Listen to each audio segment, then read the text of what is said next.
Green cast ഇടാൻ അറിയാത്തവർക്ക് വേണ്ടിയിട്ടൊരു വീഡിയോ ചെയ്യുമെന്ന് വെച്ചിട്ടുണ്ടായിരുന്നു. അപ്പോൾ ഗ്രീൻ കാസ്റ്റ് ഇടുന്നത് എങ്ങനെയാണെന്ന് കാണിച്ചു തരാം. ആദ്യം ലൈവ് ചെയ്യാനുള്ള ഓപ്ഷനിലേക്ക് പോവുക കേട്ടോ. ലൈവ് ചെയ്യാനുള്ള ഓപ്ഷനിൽ പോയിട്ടാകുമ്പോൾ നമ്മുടെ സെറ്റിങ്സ് ചെയ്യുന്നതിന് മുന്നേ ഈ സൈഡിൽ കുറേ ബട്ടൺസ് ആണ് കേട്ടോ. അതിൻ്റെ താഴെ മോർ എന്നുള്ളത് ക്ലിക്ക് ചെയ്യുക. അപ്പോൾ ഇതിൽ കുറേ ഓപ്ഷൻസ് കാണാം. അതിലിതാ ഗ്രീൻ കാസ്റ്റ് അവിടെ ക്ലിക്ക് ചെയ്യുമ്പോൾ ഇങ്ങനെ വരും.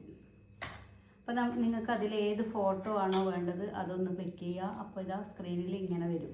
നിങ്ങൾ തൊടുന്ന ഫോട്ടോ ഏതാണെന്ന് വെച്ച് കഴിഞ്ഞാൽ അതിങ്ങനെ വരും. അപ്പോൾ നിങ്ങൾ ഡൺ കൊടുക്കുക. എന്നിട്ട് ആ പെൻ ഐക്കൺ കാണുന്നില്ലേ, അവിടെ ക്ലിക്ക് ചെയ്താൽ നിങ്ങൾക്ക് ടൈറ്റിൽ #, എല്ലാം കൊടുക്കേണ്ടത് അവിടെ വരും. കണ്ടോ, ഇങ്ങനെ തമ്മിൽ ടൈറ്റിൽ അതൊക്കെ വരും. പിന്നെ അതിനുശേഷം നിങ്ങൾ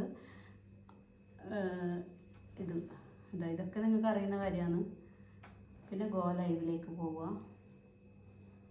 ഗോ ലൈവിൽ പോയി കഴിഞ്ഞാൽ നിങ്ങളിപ്പോൾ അതിൻ്റെ ആ ക്യാമറേൻ്റെ മുന്നിൽ പോയി നിന്ന് കഴിഞ്ഞാൽ നിങ്ങളെ ഫേസ് തന്നെ കാണാൻ പറ്റും. നിങ്ങൾ എന്താണോ അവിടെ കാണിക്കുന്നത് അത് നിങ്ങൾക്ക് അവിടെ കാണാൻ പറ്റും. അപ്പോൾ ഫേസ് കാണിക്കണ്ടെന്നുള്ളവർ അതിൻ്റെ മുന്നിൽ പോയിട്ട് നിൽക്കണ്ട. ഇങ്ങനെ വരും കേട്ടോ. അപ്പോൾ വീഡിയോ ഇഷ്ടമായിട്ടുണ്ടെങ്കിൽ എൻ്റെ ചാനൽ ഒന്ന് സബ് ചെയ്ത് സപ്പോർട്ട് ചെയ്ത് കൂടെ കൊടുക്കോ. ടാറ്റാ.